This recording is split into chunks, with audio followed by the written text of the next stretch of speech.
advanced alien megastructures known as Dyson spheres. Yes, I said alien structures, and I know what you're thinking, but just stay with me here, because the basic idea was this: superior intelligent life might build big structures around their home stars or planets as a way to harness or reuse.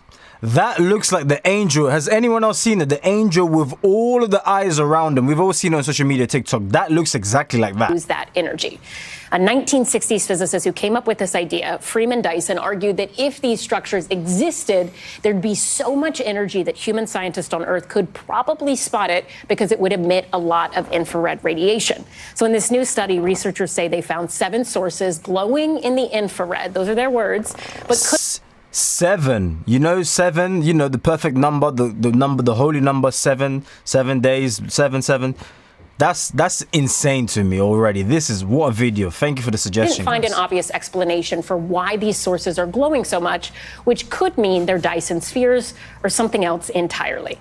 And what I'm saying is, what? Space is so crazy. I wish I understood it better. So let's talk to a scientist to help wrap our heads around this. I'm joined now by Professor Jana Levin. She is an astrophysicist and author of the book Black Hole Survival Guide, as well as the Claire Tow Professor of Physics and Astronomy at Barnard College of Columbia University.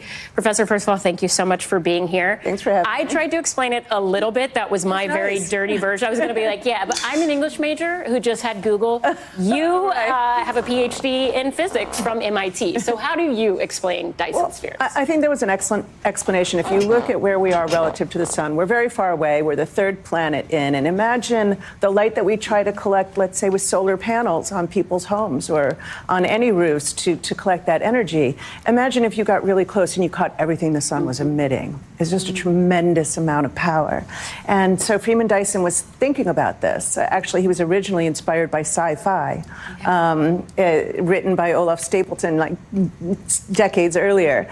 And his idea wasn't so much a solid sphere. It was really like satellites in orbit, a network of things that would be orbiting and would essentially, what we would now say, have solar panels and are collecting that energy. So what do you make of this study, just generally speaking, I guess? Do you think it's possible that these are the elusive Dyson spheres? So I think it's very unlikely, but I'm open. We have to be open as scientists. If we think we know the answer before we go and observe, then we're already defeated.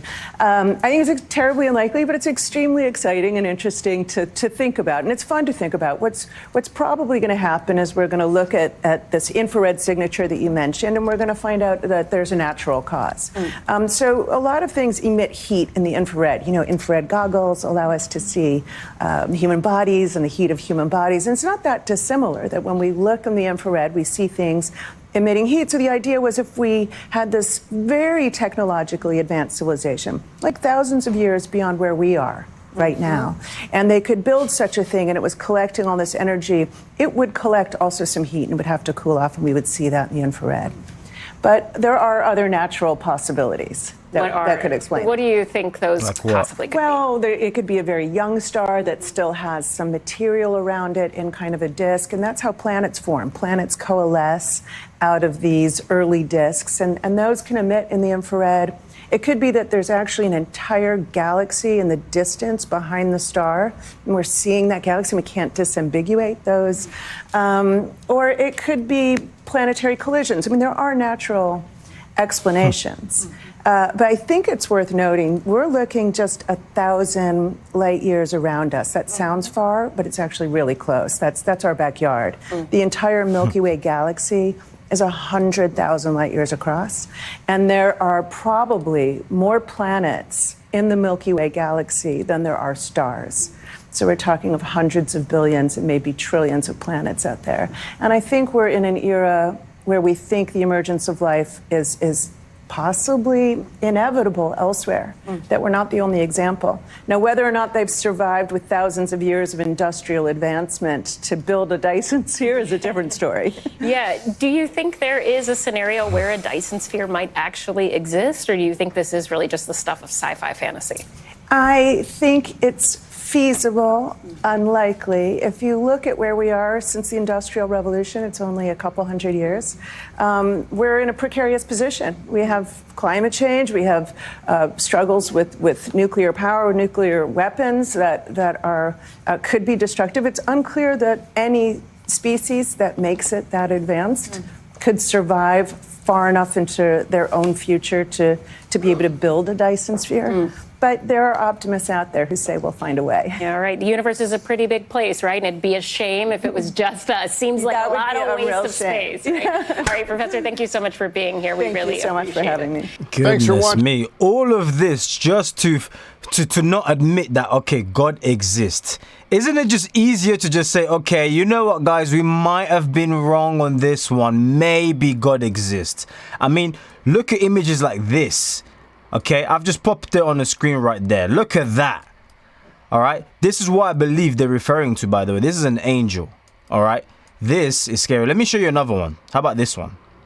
How about that? That, ladies and gentlemen, if that doesn't scare you, this is obviously generated by AI, but if that doesn't scare you, then I don't know what will. All right, let me see another one. This is another one here as well. I've popped it on the screen so you guys can see. This is what we're dealing with, and I believe this is what they're talking about, this Dyson spheres. We found several Dyson spheres. It could be.